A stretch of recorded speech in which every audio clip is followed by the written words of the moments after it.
Okay, so now I'm going to tell you about how Katie came to be, which is kind of in the same story as Tyson. But Katie was a weanling, a 4-month-old weanling when I met her. I had gone to a breeder, and prior to ever even setting foot on the breeder's property, I went through a extensive interview process to make sure that I was qualified to train a baby, raise a baby, handle a baby, house a baby. You know, I gave her all my information. She was welcome to look up who I was, what I did, and what my qualifications would be. I then, of course, passed, and whatever her scale of pass or fail when you inquire about purchasing a horse from this breeder, and I went to go meet several babies, not just Katie. And Katie was a solid bred paint. She didn't show color or white in the areas that she would require to be. She would be required to have white in certain areas to be considered an Overo or Tobiano. She would need to have white in certain spots in a certain pattern. She did not, so she's considered a solid bred paint. She still has quality breeding. She just is absent with color. So, I met several of them, and I chose Katie.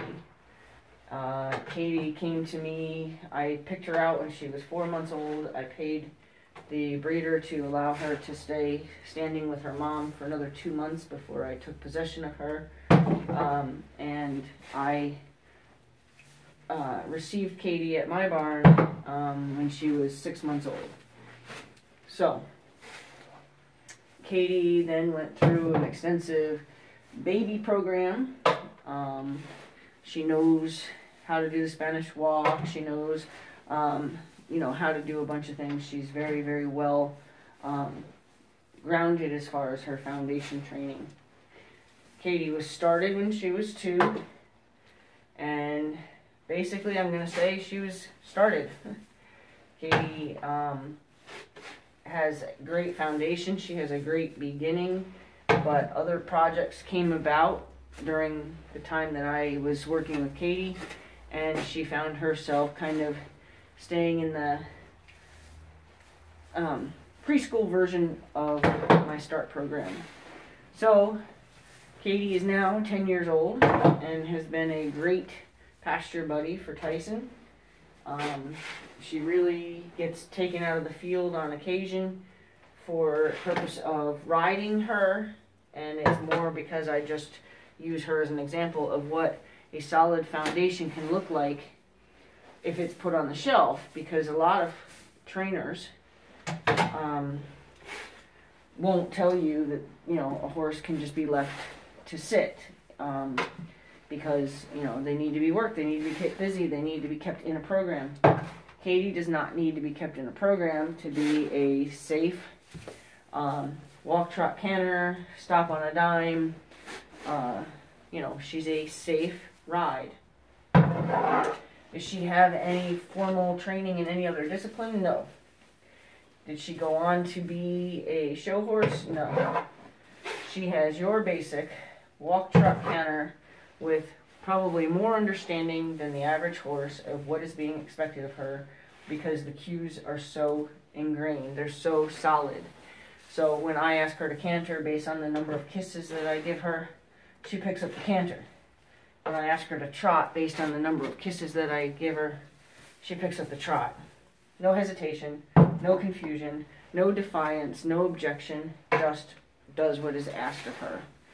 When I ask her to stop, she stops the instant that I ask her to stop, and she does not stop and then take several steps. She stops, plants her feet, and that's the end of it. She backs up without being pulled on. You can either say back, or you can lean back, or you can even as much as just flap your legs in a leaning back kind of posture. Again, is she formally trained in any discipline? No. Should I do it? Yes. Have I done it? No. Why? Because I've been busy.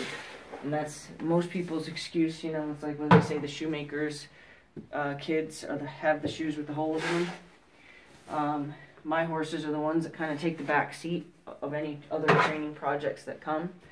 And Katie's one of them. Again, though, she is the horse that I know for sure if I had planned a ride somewhere. Now, of course, barring that she would not be in shape, but I could, okay, and I'm not saying I would do it, and I'm not saying I've done it. I could pull her out of the field and take her to a hunter pace tomorrow when she hasn't been ridden in 6 months. She hasn't been ridden in 4 years, okay? There's videos of me riding her after a 4-year break. There's videos of me riding her after a year later from that 4-year break. And there's videos of me riding her, I believe, 6 months or a year later after that break. Just to prove that no matter when I need her, she's available. And this year I'm going to actually, unfortunately, have to turn her into my next level school horse. I have some young children who are, you know, at the riding stage of my program. And right now they're all a good size for my ponies. But it's going to be time to get a medium-sized horse available to them to progress on, and Katie is going to have to be that horse. So Katie needs to go through my program this year to become a solid horse like Ritz is, because Ritz is big, you know, he's a little intimidating, and you know, while kids are learning how to ride, I'd rather they be a little bit closer to the ground. If I'm asking them to do emergency stops, emergency dismounts, and things like that, I want the kids to be able to have less of a fall, less of a drop. I should say fall is not the right word.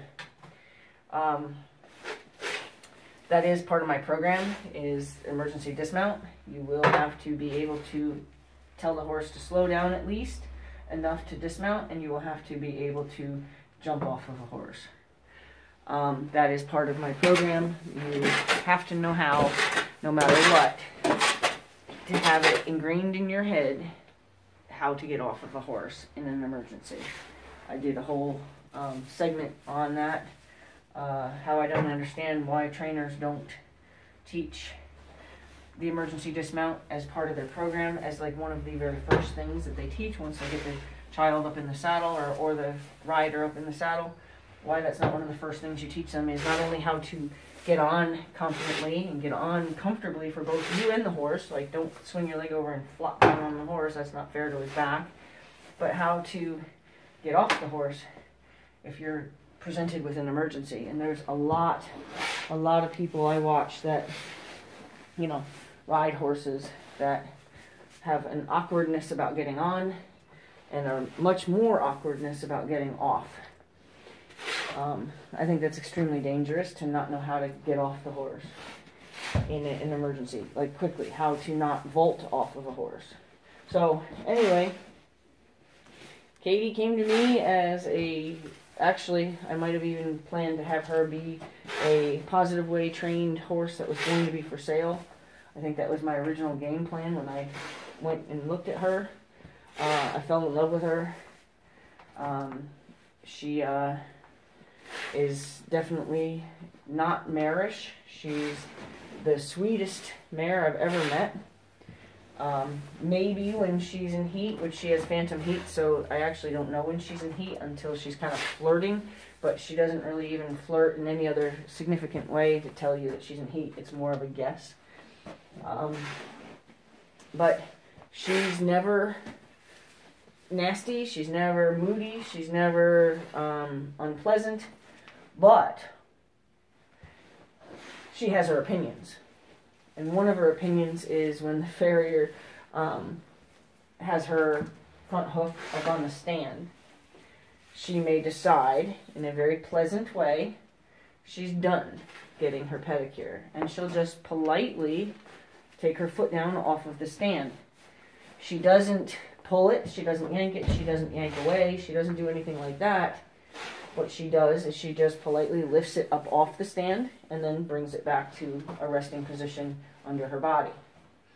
She'll do that to the point to where it's actually comical, you know, because she doesn't do it steadily. She'll do it when she's had enough, you know. And, you know, the farrier finds it humorous. He's not mad at her for it. And, you know, he just works with her and says, look, lady, we're almost done. And, you know, let me just hold it for another minute. And maybe she'll try again to say, well, I kind of don't want to do this, though. And maybe, you know, it'll be a 1 or 2 time conversation between her and the farrier, but it's not a dominant conversation. Well, it is kind of on her part. She's kind of being passive-aggressive by just saying, no, I don't think so. But she's a super, super, super sweet animal. Super, super well-behaved. I do worry, you know, when I had thought maybe I would want to sell her, I do worry that she'd get in the wrong hands and she wouldn't be this super sweet mare anymore. I do know that she has the ability to get snotty, to throw a temper tantrum. I would love to catch on video her temper tantrum because I find it funny, although it's rude. She, like when I go out into the field to just visit, my horses know that I come out and just visit, and when I go out to just visit, Katie is very, she's mine, she's mine, she's mine, you know. She'll come and really be all over me, like, you know, you guys can't play with her, she's mine, she came out to play with me. And that's okay for, you know, to a degree, and I tolerate it to a degree, but when she starts to get all in my personal space and starts to disrespect me by saying, you know, you will pet me, that's when I'll cross my arms. And literally, I cross my arms. And that tells her, you're done. You outwore your welcome here. You're done. And then she'll get mad. And when she gets mad, she squeals. Okay, like say I'm walking forward and I crossed my arms and I left her standing at my left side and I kept walking straight. Now she'd stay back there understanding that I told her it's over, no more. And then a couple seconds later, she'll come running past me, squeal, kick up her feet, but she'll kick her feet the other way. And then she goes off and does her own thing. Like it's her way of saying something really not nice about me as she leaves. I find it kind of funny, but I also know that she has that temper tantrum kind of personality. So I worry, if I was to sell her, I worry that she would misunderstand a physical correction. She's never been physically corrected. You know, I've never had to hit this horse. I wouldn't even know what would bring me to do that. So, and I worry that she might turn into somebody that would kick. I always said, out of all my horses, I think Katie would be the one that would be most likely to kick a person.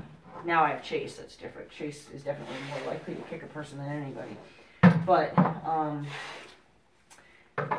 how I know that for sure is one day we were done with her, the farrier and I, we were done with her, and she was to go back into her stall and wait for Tyson to get his feet done, and then they'd be able to go out together. But I didn't want to put her out and wait for Tyson to be done. I'd make her wait in the stall. So pointed her in the stall and suggested she go in, and she stopped at the entrance and said, I don't think I want to. And she just, you know, stopped there, and we had a conversation. Now, like I said, I don't hit my horses. I just said, Katie, you know, go in the stall. And I gave her all the instructions that would indicate to her 100%, I want you to go in the stall. I say in, you know, that's one of my words that I use with the horses. And she still decided that she didn't feel like going in the stall. So my farrier happened to be walking by, like to go use the bathroom or something. So he actually went by her and said, oh, come on, mare, get in there, and gave her a swat on the hind end. And instantly, her whole body changed. She went, like, she sunk down, and you watched her, and she did it in this direction, so you watched her get quiet. And she had Lyme when she was a baby, so she has residual neck stiffness, but it's not stiff. The chiropractor cleared her neck for anything. But she slowly will turn her head. And she did one of these. She slowly turned her head, looked at him like, oh no, you just didn't. And then she took one step towards him to show him her tail, you know, like bent her body towards him with the tail leading the way, and looked at him like, do it again. And she's never offered to hurt anybody. She's never offered to kick anybody. She's never offered to do anything like that. But I do believe she's got it in her. So I would never push it. And the funny thing is the farrier read that very well. And he puts his hands like this to me and he goes, she's your horse, you handle it. And of course, that was the right approach. I wasn't struggling to get my horse in the stall. I was having a conversation with my horse about whether or not she should have to go in the stall. And, you know, she went in. Like, you know, it wasn't like I had to rope her in there or something, you know. She just wanted to see if we could have, you know, if it was up for discussion. Do I really have to? Yes, you really have to. Are you sure? Yes, I'm sure. You know, it was one of those conversations. But by no means was I struggling. I was allowing her to ask me a few questions about it. So that is my experience with Katie being in any way aggressive or you know, a nasty horse. I do think that in the wrong hands she could probably turn into a pretty nasty horse. So I opted never to sell her. But I've also not been doing anything with her. So this year, I've changed my schedule, and I'm going to go ahead and put Katie as one of my priorities. I do have a couple training projects that are scheduled to come in the spring, but Katie is definitely going to be one as if she's owned by somebody else and she's here for a timed period, because I need to get her ready for these kids. You know, get her to where she's got a job. And unfortunately, her job's going to be to maybe be a riding horse for multiple people. But the good thing is that she'll have a job, and the people that ride her will ride her under my instruction. They won't come here already thinking they know how to ride, hop on her, start kicking her, you know, yanking on her, or doing anything dangerous to her. I've found that most people who ride already have a tendency to have one of the first go-to things to do is to kick a horse. I don't know what Katie would do if somebody got on her and just kicked her. She is all responsive to the seat. There's absolutely no kicking. I don't ride with leg unless I need my legs to tell them to do something. I don't use my leg for go. If I do, it's because they've refused to respond to the other cues that they're given to go. But they are given probably 3 different cues before they're actually, before even squeezing them is part of the go cue. So I don't think Katie could handle somebody kicking her. So I don't think that she'd be the horse. Like if somebody came to me and said they know how to ride, and we were trying to figure out where they are in their riding skills, I would put somebody up on Ritz before I would put somebody up on Katie. Because first of all, Ritz will show you what you don't know. And I have students that'll vouch for that. Ritz will definitely show you what you don't know. You can come here saying you know how to ride horses, and you can come here and say you know how to make a horse do stuff, but I promise you, Ritz will tell you that you sit too hard on the right. Ritz will tell you that your heel keeps pushing into him. Ritz will tell you, you know, that you're doing something that he doesn't understand, because when he responds the way he thought he was supposed to respond, you grab him in the mouth or something. You know, Ritz is actually not in the mouth because he doesn't wear a bridle, but, you know, you grab him by the face, and, you know, then he'll stop and ask, well, then what did you mean? And he'll tell you, like if you sit too hard on your left pocket, he'll tell you. He'll turn around and look up towards your left pocket and be like, what are you trying to tell me with that? He'll tell you that you don't sit properly. He'll tell you that you don't sit balanced. He'll show you how little control you have. And in fact, this is more of a Ritz story than it is a Katie story. So we're going to go off of this and say, so Katie, starting 2008, is going to be turned into a program horse for me, as far as being the next step off of the ponies into a riding program. So stay tuned to watching Katie progress and see what she's like in a more structured program, and see how beautifully in shape she becomes as well. Okay.